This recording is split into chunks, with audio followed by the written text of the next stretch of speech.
Welcome to this edition of the Imagery International podcast series. We hope you find it interesting. ImageryInternational.org.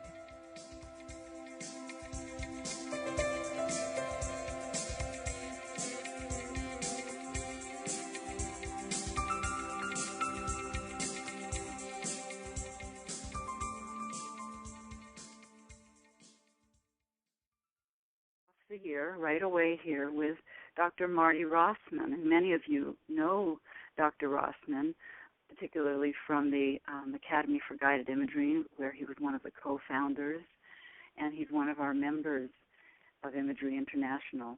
He has a new book coming out called The Worry Solution, and we're going to name our show The Worry Solution today, our podcast, so that we're in line with that so we can promote his new book. Let me tell you a little bit about Dr. Rossman for those of you who may not know him as well as others. He's a pioneer in mind-body medicine. He's also the founder of The Healing Mind, which is another website you can find him on at www.thehealingmind.org. He's the co-founder, as I said before, of Academy for Guided Imagery, and he's also a clinical faculty member at the University of California, San Francisco Medical School. He's an advisory board member with Dr. Andrew Reel, also at the Integrative Medicine Program at the University of Arizona. His cutting-edge research in guided imagery started way before many of the others and has contributed to the current paradigm of holistic health. And it's also influenced a lot of different people. It's influenced the work of many of its leaders, including Dr. Reel, who I mentioned before, and Dean Ornish, Rachel Naomi Riemann. And, of course, he's authored numerous books and CDs, including Guided Imagery for Self-Healing, Fighting Cancer from Within, and his work has been featured in all kinds of academic, trade, and popular national media outlets. Some of the magazines he's been in are O, Self, Body and Soul. He's been on CNN. So now The Worry Solution, his new book, which is published by Crown Archetype Books, and just coming out, it's just come out in December, so it's just brand new out there. So please check it out and write a nice piece about it if you like it. This is his latest groundbreaking contribution to the field of preventative medicine, and it teaches readers how to capitalize on the powerful mental force behind worry. So as many of you who are listening know, imagination is one of the greatest resources we have. And Dr. Rossman is writing in this book about how we can actually use worry itself, turn it around in terms of facilitating positive growth, change, healing, instead of letting that worry kind of run us down into some kind of debilitated state with the stress and anxiety. And we all know what that does. It creates disease and everything else. So with that said, let's welcome Dr. Rossman, and many of you know him as Marty, so I think from this point on I'll just refer to him as Marty. Welcome, Marty. Thank you for being with us and starting off our new year. Well, thank you, Juliet. I appreciate having the opportunity to talk to you and also talk to the Imagery International members, so many of whom I know and miss seeing. So it's nice to have this opportunity and also the opportunity to talk about the worry solution. Wonderful. So I'm going to give the website right away for the worry solution, and then we can come back and mention it again later. Great. But just if people, even as they're listening, would like to go online and check out www.worrysolution.com. I'll say it again, www.worrysolution.com. And I would like to ask a few questions, too, and then just let you kind of go with that. You say that, of course, nature has wired us to worry, but so there's no sense in us trying to stop. But what we can do is change around our relationship to worry and allow it to work for us. Right. And you talk about the WASI train, the acronym WASI. So maybe you can say a little bit more about that. Yeah, well, maybe I could go back one step, but I think it is really true that nature has wired us to worry, because worry is, I think, really in its basic place in evolution, it's a very adaptive function, and it is very much a function of the imagination. It's the ability to think about possible futures, really, and to imagine what might happen in the future. And I think that when you think about it, it's given humans a very remarkable survival advantage over pretty much every other creature. And, our students, our academy students and bond students will probably remember David Bresler's always talked about how we were on the African savanna, prey animals, relatively defenseless, with not running very fast, not having teeth and fangs, not being able to fly, not swimming very well, and it's really a couple of things. One being our imaginations that allowed us to imagine how things might be different. Also, our ability to communicate with each other that has allowed us to work together in family or tribal situations that really allowed this, primitive people to gradually become more lords and masters of their environment, and to become really the dominant creature on Earth. It's the imagination that's allowed us to do that, and it's tied in with worrying. So worry through the imagination allows us to avoid dangers and threats and problems that we might not have to go through in real life if we're able to really think about them in advance, and allows us to, to avoid threats that would threaten our survival. So I think everybody who's here now had their ancestors were probably pretty good warriors. So that's the productive function of worry, what I call good worry. Unfortunately, I think what happens is that can easily just lapse into becoming a bad mental habit, and into us going over and over, kind of a ruminative, repetitive hamster wheel of just going over the things that we're afraid of or the things that we would prefer not to happen. And in a sense, then, these become autosuggestions, and people who have what I call a bad worry habit are kind of entrancing themselves and hypnotizing themselves all day long with images of things that are frightening or undesirable. And, of course, that creates a stress response in the body, because the body is responding to the images and thoughts about the threats and dangers.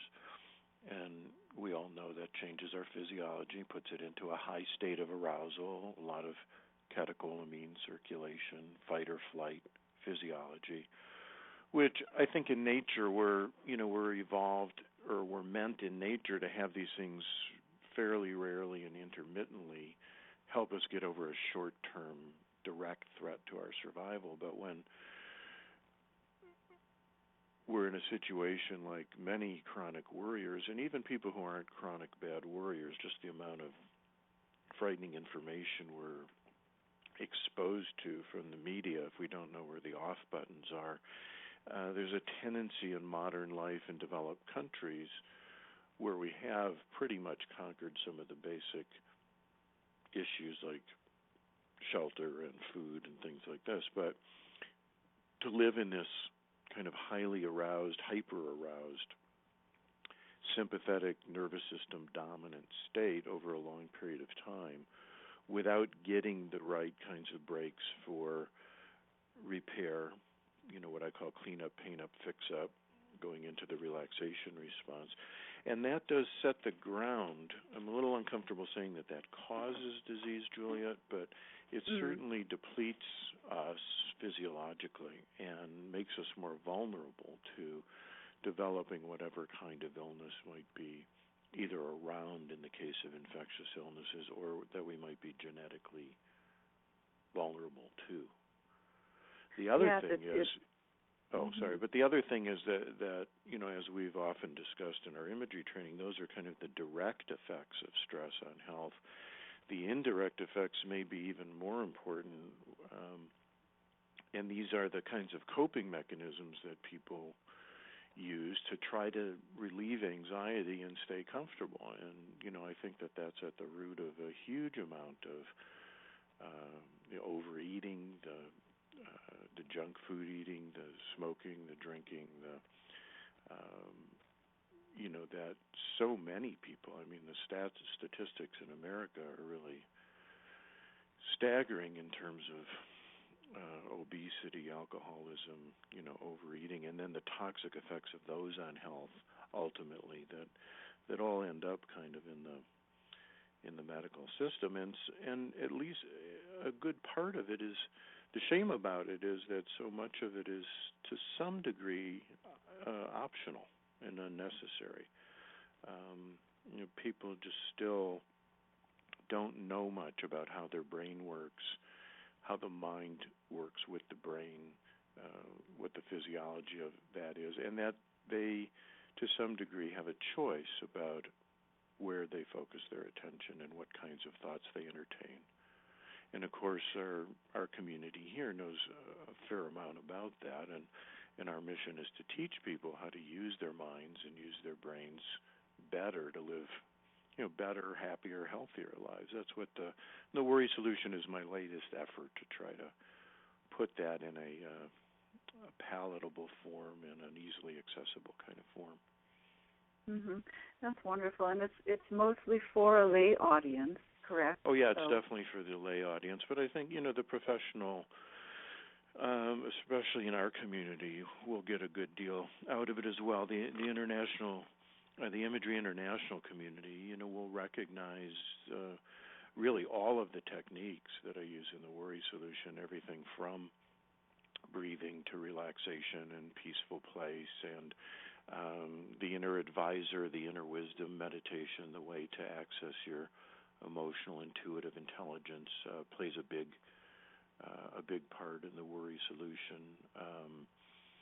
As does a technique that I call positive worry, which is a technique for just kind of breaking the bad worry habit and shifting it into a more positive focus. And I also teach the technique that most of you learned as evocative imagery. I call it best quality imagery, and really teach it as a way for people to, to help them access and build strengths that can help them use their minds better and be more effective in life.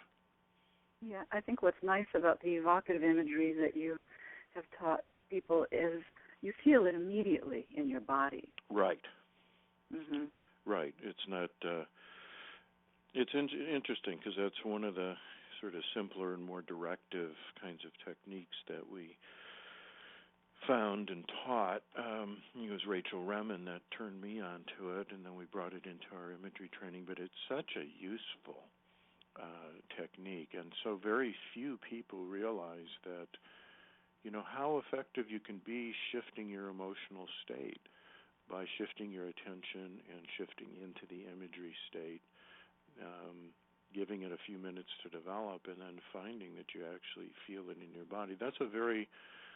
I think that's a very liberating moment. That's something that surprises a lot of people, and I find that it not only builds their self-confidence in whatever quality they're focusing on, but just the fact that they can shift from one state to the other has kind of an inherent empowering and freeing quality that I think is pretty close to the essence of what we do and what I want to convey in this book.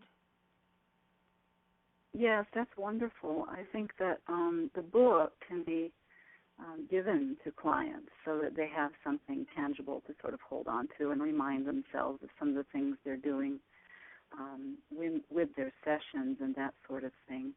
And even people who aren't going to sessions and all of that, of psychotherapy or with a medical practitioner and that kind of thing on a regular basis, they have the book and they can do a lot on their own and develop other coping mechanisms, which is really and great. It's not only a book. I think, our community will recognize this more than the greater community, but like my other two books, I've also made a set of accompanying audios, and they're going to be available on as a 2 CD set or as audio downloads on Amazon. And so this is really a third attempt on my part to provide kind of a home study course. And we always need a better name than home study because it sounds like too much work for people. But it's, the idea is the book provides the explanations, the scientific background, case histories, frequently asked questions, and so on and so forth.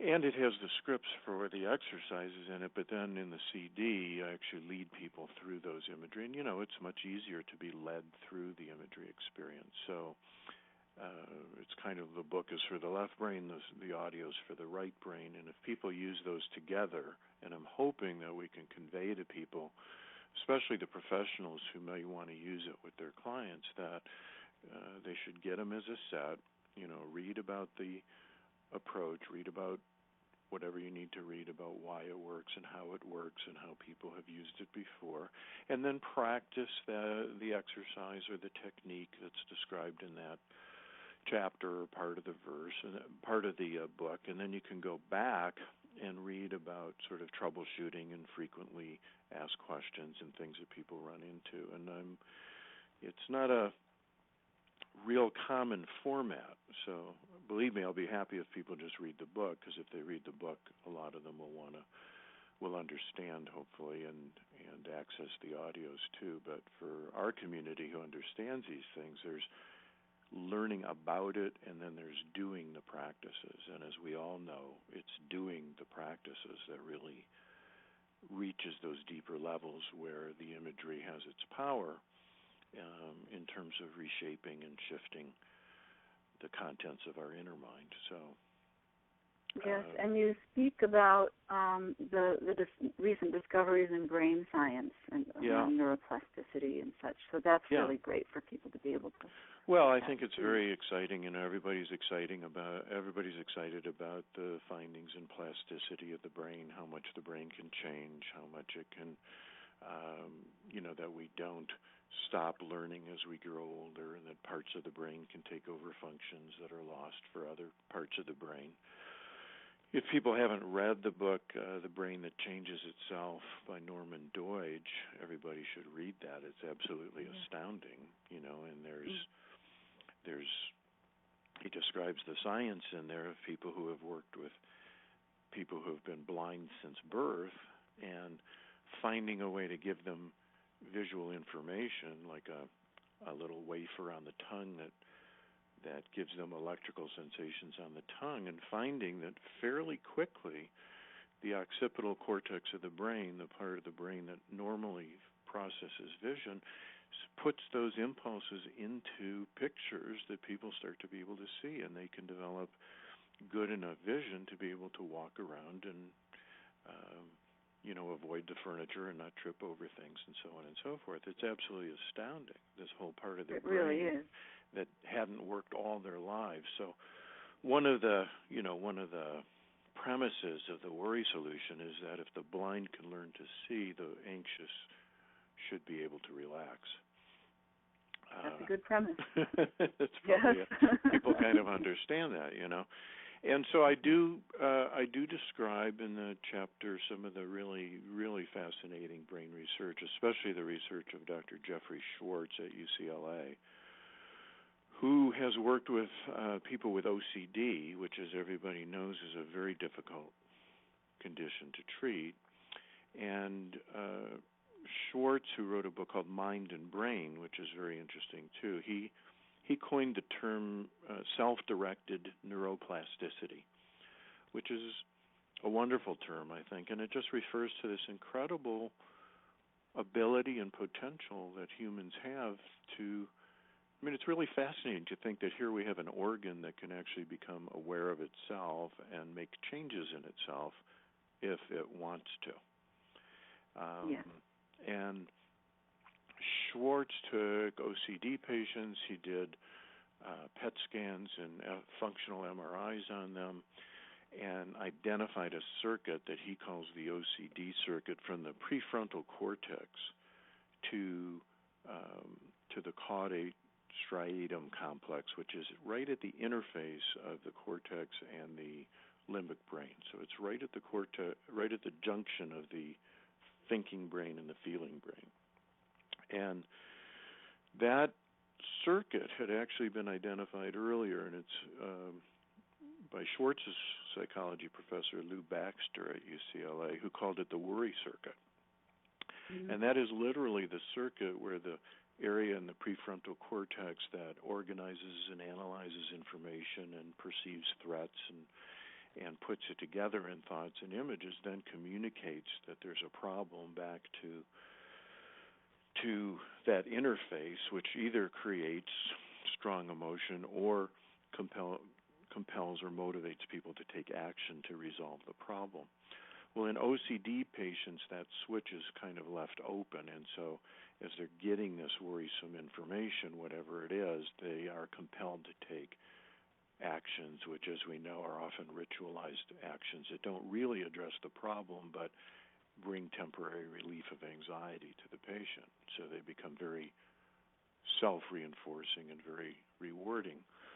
The interesting thing about Schwartz's work, he did a 10-week class with people, and he basically adopted a cognitive model and showed them that, his observation was, which seems easily evident, but it's really kind of a brilliant perception, was that OCD patients are very distressed about their behavior, and they're very aware of it. And so he reasoned that there must be other areas of the brain where this awareness lived, and that if they could become aware of that platform, they could have a chance to change their thinking patterns. And in his class, he teaches them that, there's nothing wrong with them. This is a brain glitch, basically, and teaches them to recognize the obsessive patterns and then develop other patterns in response and wait a certain period of time before acting. And, it's some work. I think for an OCD patient, it's probably quite difficult work at first. But what he found after 10 weeks was that not only a lot of them were symptomatically much better than with any other known approach to OCD, but when he scanned them, when he rescanned their brains, he found that in half of them they had become much more normal in activity levels, in brain chemistry, and he also found that they had begun to visibly form a new pathway in the brain that ran from another area in the prefrontal cortex to that same switching area in the caudate, and he calls it the therapy circuit. But it's very exciting because it shows that we're not only, when you change your mind, especially if you develop a practice of practicing the way that you're changing your mind, it actually starts to develop new pathways in the brain. And, of course, what that means is that eventually that becomes the facilitated pathway and starts to become the default position. And I think that's very exciting to people. And I'm not quite sure what it is that's so exciting that the brain changes as well as the mind changes, except that I think it's much more tangible and physical to people. It certainly offers a lot of hope, doesn't it? A lot of hope. Yes. Yeah, and something about showing that it makes tangible change is very fascinating to people. It is, isn't it? There's something to hold on to, something that's to look true. at. There's something grounded about it, and I've been saying for about 10 years now that, the shift from mind-body medicine to brain-body medicine, which in one perspective can seem almost a step backwards in terms of thinking about consciousness. But if we think about brain-body medicine, we think that you use your mind to work to operate your brain, which operates your body. It's much more tangible to people, and I think people are getting much more excited about it. Well, a sense of self-efficacy where they can learn about these things and apply it themselves and get assistance when and if they need it. And I think it puts a lot of the power back into people's own hands rather than being defined by the past or something like that.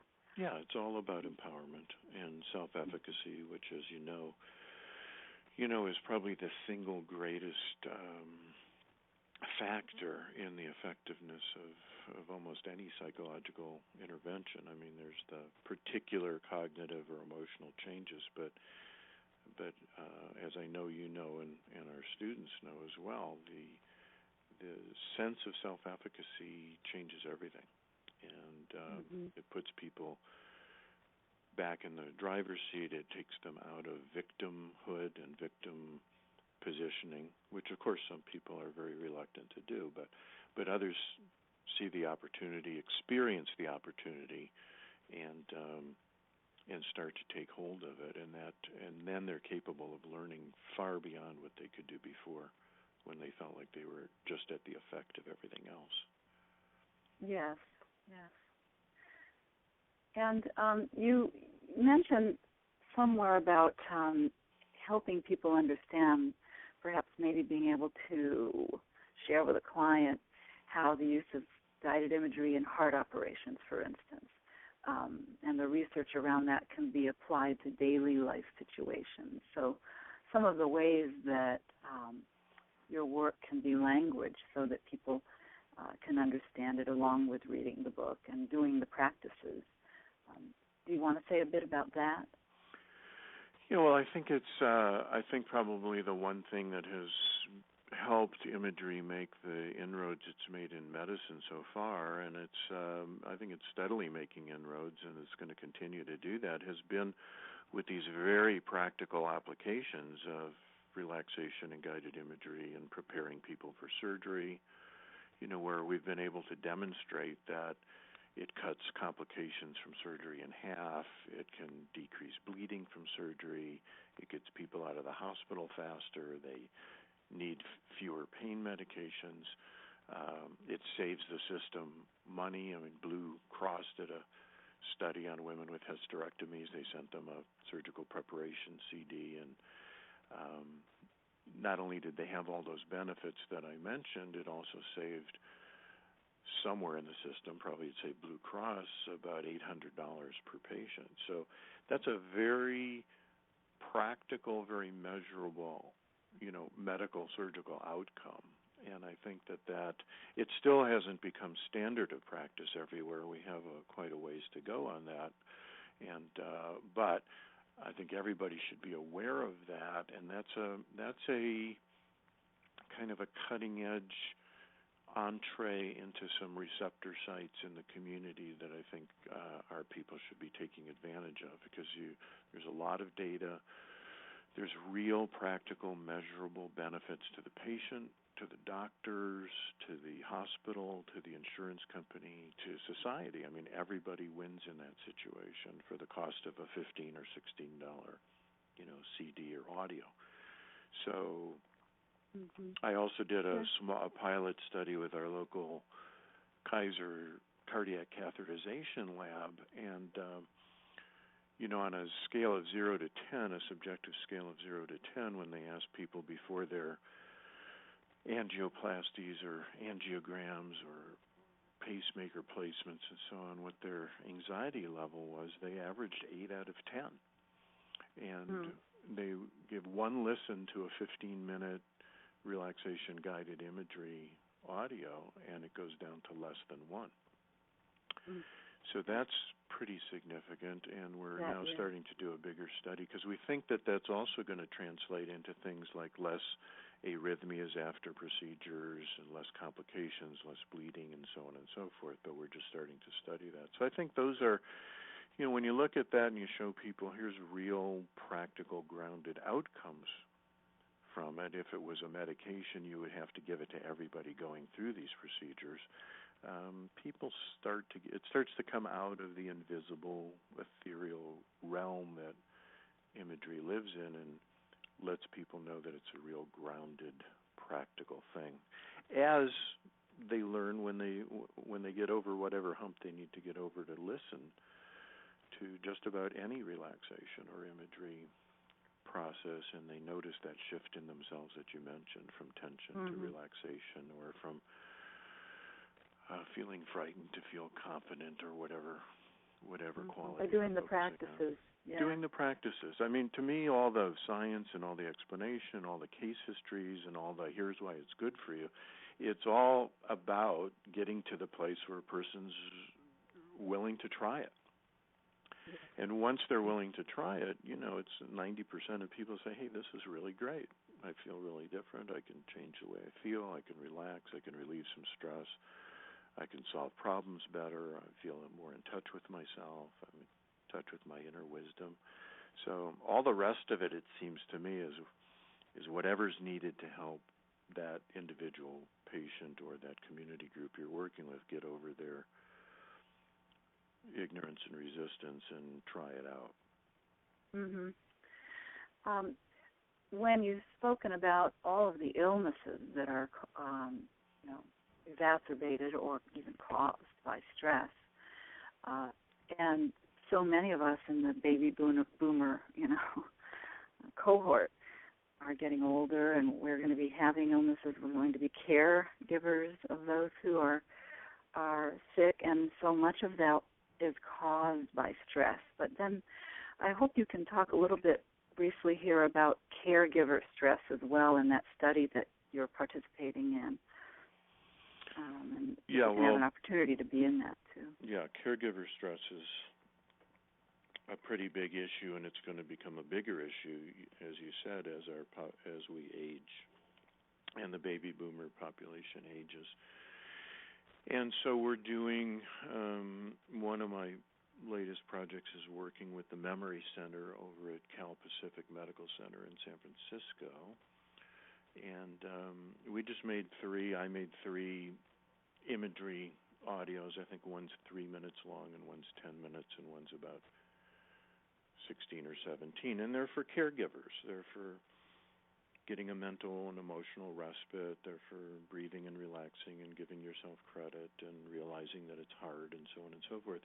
And it's a study that's done completely online, and people can go to the site, and if they enroll in the study, if they're caregivers of somebody with a chronic illness, they answer about a 10-question, pre-questionnaire, and then they have access to the audios anytime they want, and then I think it's once, maybe twice over the next few weeks to a month. If they fill out a post-questionnaire, then that's all it really entails. And that's going to be, we're in the process of having that put on the California Alzheimer's Association site. But people can go there. There's no charge. It's completely free. It takes them 5 minutes to do a pre and post kind of questionnaire. Mm-hmm. Unfortunately, I don't have the... I have it in front of me. Would you like? I should say it. Oh, give it to our people, yeah. Yes, okay. And we'll put it on the website, too. Right. It's www.ctmc.org/professionals/research/trials/imagery.html. It's long, isn't it? I can say it. Yeah, it is long. We'll post it with your post it right podcast. On the site. Yeah. Yeah, I think so. I think we can do that. Yeah. So I'm hopeful that that's going to help people to some degree relieve their stress. And as we gather information on that, then hopefully if we do show a difference, we're going to be able to distribute it through the, free through the Alzheimer's Association and so on. So I really want to encourage all of our people, if they're in a caretaking situation or their patients are, just turn them on to that resource, because this is the way I think we're going to get this. It's one way that we're going to get this information out there into the more general population. Mm-hmm. Great. It really needs to get out there, and it's so helpful to have all of the studies that validate that it works, and people like that sort of thing in our country. Yeah. They like proof. They like tangible effects. So let's talk a little bit about how we can support you also with your book and with getting your word out there, because you've got the tangible things that people can buy, they can download, they can They can read about some of the studies you've done and the studies you recommend. So, again, for the listeners, www.worrysolution.com is where people can go and learn more about your book. And we can also put in some testimonials and some pieces that support you by going on Amazon and that sort of thing. Right. Yeah. Well, that would be great. I mean, I do hope that I still feel very much part of the imagery community, and I think if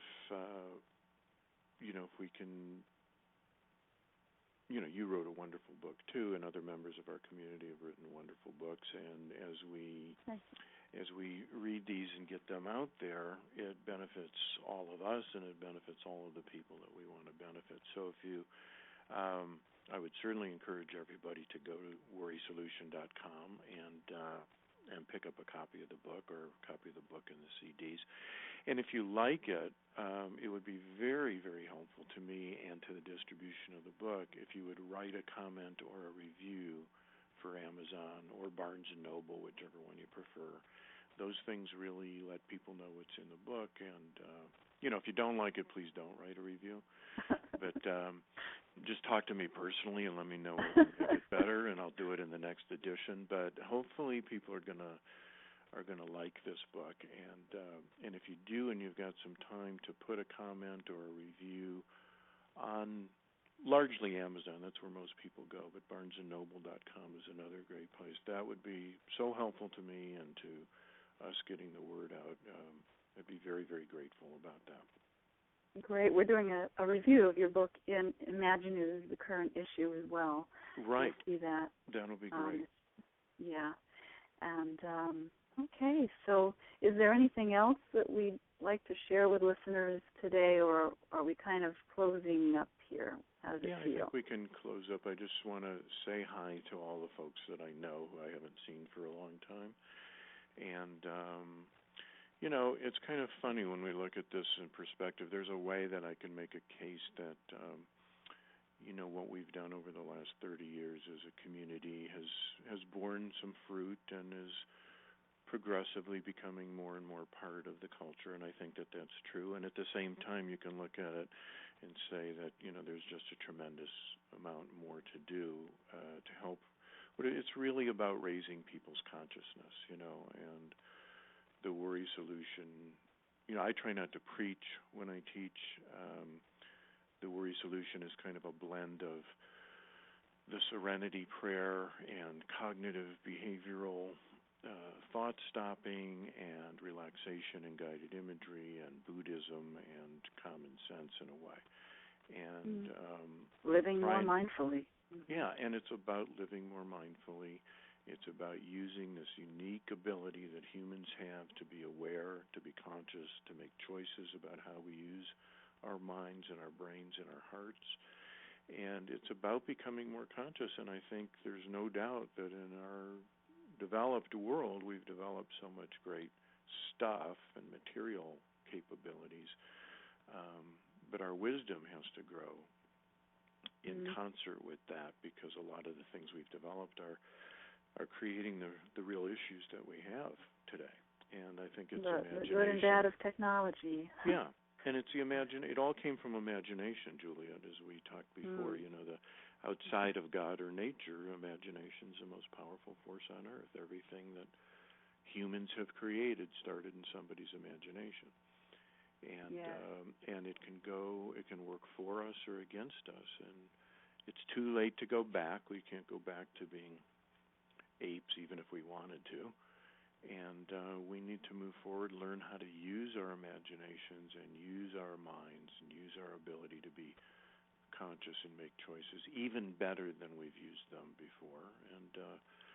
And therein lies our salvation, and probably literally the future of humankind. Truly, yes. Well, you have certainly been a force for many, many, many years, putting your voice out there and standing up for the truth of that statement, that imagination truly is our greatest resource. And you've stewarded this ship in a way. And I don't know if everyone who might be new to coming into this work is familiar with that, but with that piece of information. But you are so dear to us in our hearts in this organization. Well, it's a wonderful community, and it's been a great privilege to be a part of it. And I kind of miss our getting together, and hope that I'll be able to get together with people in person sooner rather than later. But I appreciate the work that you and everybody at Imagery International has been doing to really keep it alive and build the community and keeping it moving forward as a community. You've done a really fine job. Thank you so much. Well, I guess we'll close now and say a thank you to those who are listening as well, and remind everyone that they can go to www.worrysolution.com, and we'll post the research study also on our website. And Marty, thank you so much for being here, and hope to see you soon. Thanks a lot, Juliet. Yeah.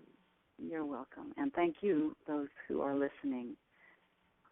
And until next time, look for our next podcast. And again, this is imageryinternational.org.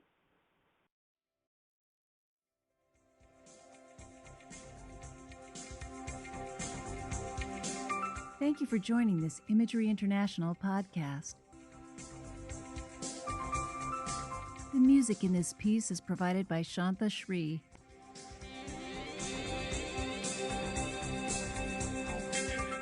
Find out more about our membership benefits, including our quarterly journal, at imageryinternational.org.